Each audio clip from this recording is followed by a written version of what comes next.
Okay, so we're back at this tractor again. Nothing really bad. Was pulling hay home and got the idiot light that came on and said that I'm having electrical issues. So when John Deere when Deere Country was here, the technician, he showed me how to check these things and get them. Yeah, he showed me how to check them so that I wasn't spending a bunch of money, you know, for no reason. So I did, and cleared the codes. And of course, the codes were like, "Hey, dummy, you got electrical problems," which throws communication problems, which throws all kinds of other problems. And before you know it, came down to the alternator only producing 11.6 volts power. Now, when I bought this tractor, it had a fluctuation and then it straightened out. And of course, there's probably 17 guys wondering, what in the hell are you doing at the back end of that engine of this tractor? Voila! There it is. So, yeah. Wow, that's a weird thing.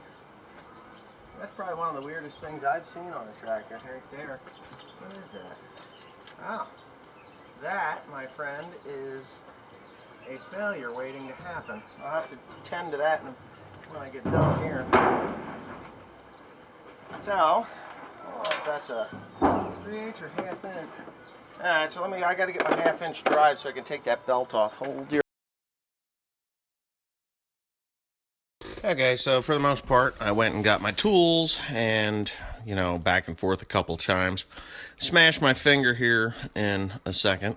You'll see me flailing my fingers around because it hurt. Yeah, my fingernail's not black, but certainly felt like it would be. Yeah, there it is. Anyway, yeah, taking this thing off is pretty easy. John Deere puts its AC compressors and alternators, and there's a couple other little weird things at the back of the engine to free up the front of the engine, because you have the fan at the front of the engine on these tractors. So they figured at the back of the engine would be a little smarter way to do it, because they are just a drive shaft into the transmission of the 8000 series tractors. I don't think I know the 7000 series tractors have everything up front, but the 8000 series, they put it back there, which is really quite convenient to me anyway. I think it's perfect.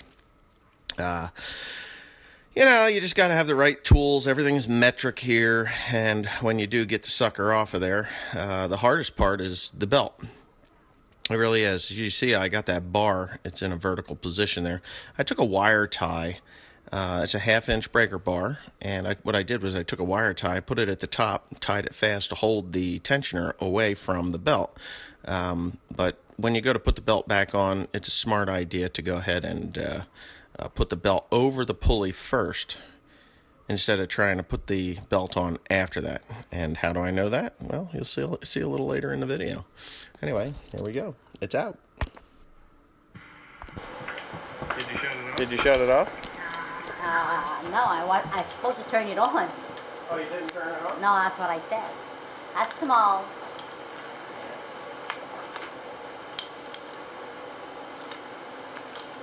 Okay, so, yeah, we got trouble here. Just a little. Double trouble or single trouble? Well, expensive trouble. You know what expensive trouble is? Everything's expensive in this one. Yeah, this even is woman. Oh, the only thing that's cheap is the woman. Woman isn't cheap. Are you kidding me? Shut up. Go ahead. How many women have you ever purchased that are cheap? I never purchased a woman, nor men. Oh man, it's a never-ending bill. Really? You get a girl and it's just like, here, take my wallet. Really? Oh yeah. Like it's empty. Really? Wala. Wala. Walang pera? Walang pera. Oh. Oo nga. Walang pera. Sasaka ko, walang pera. Walang pera? Oh, you poor thing. That's how it works, you know. Anyway, yeah, for my English-speaking viewers, that means I'm a farmer, I have no money. That's what that means.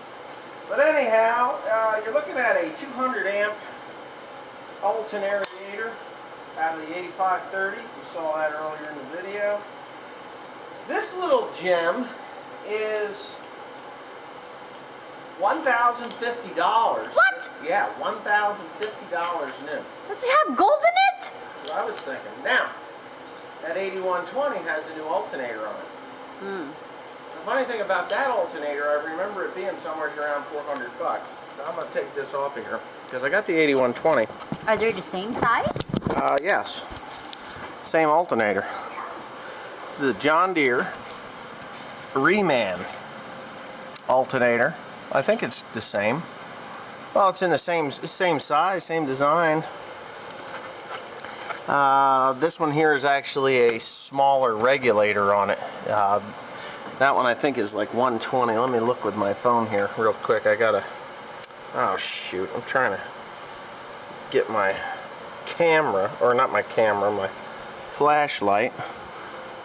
This one here is a 150 amp alternator, which it's the same winding and everything. It's just a... Come on. Can I please just shut that off? Alright, so, yeah, I'm going to be editing the shit out of this. Edit the shit out of it. Yeah, so, that's a 150 amp alternator. This is a 200, it's 50 amps more, because there's a lot more lights that go on the 8530 than what goes on the 8120. 8120, obviously I've replaced that alternator. It's been a while ago. But $1,050 not happening. I know what the problem is. The regulator on the back of the alternator. This guy, right here. So, I'm going to take it off.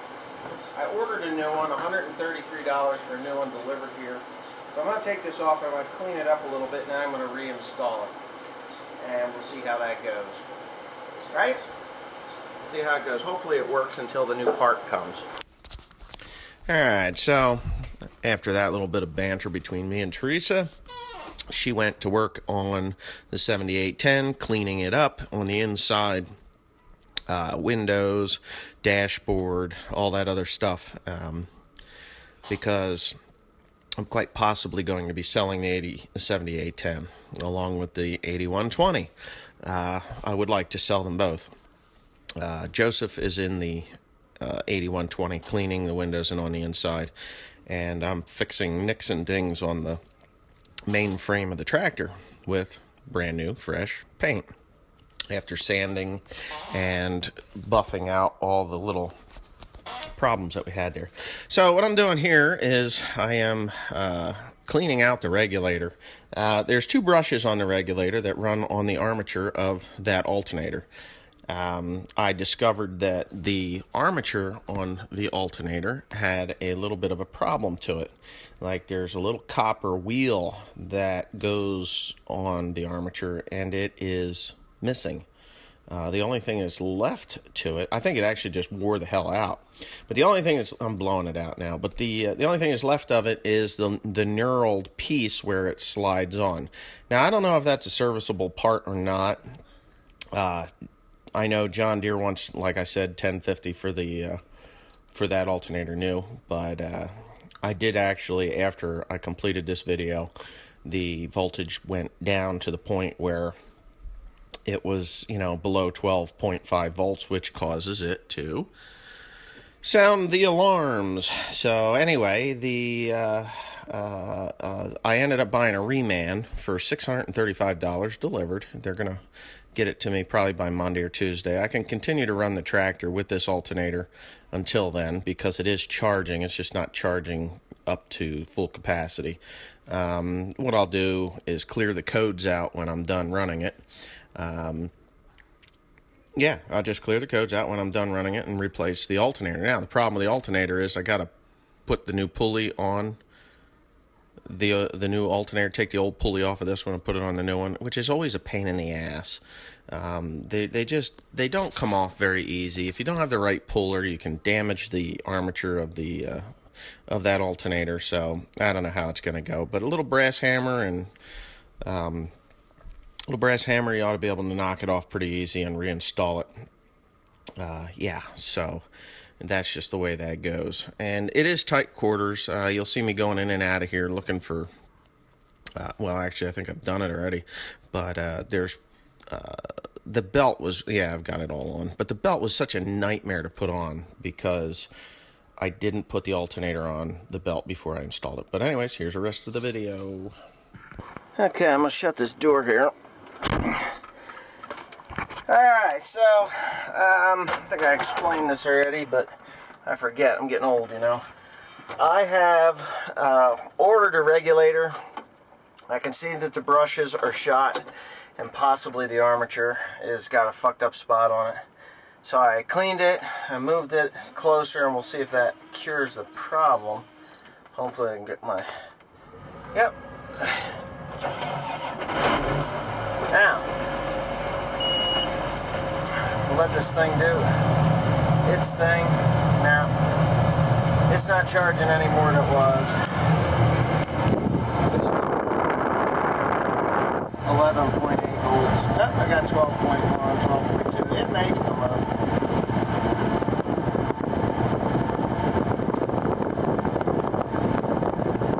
It's supposed to be running at 14 volts. But with that regulator being bad, I get 13.1. It might be okay here. I think I may have it straightened out. No? It's going to go to 14. Come on, baby, 14. I'd be happy with 13.8. I'm all right with that.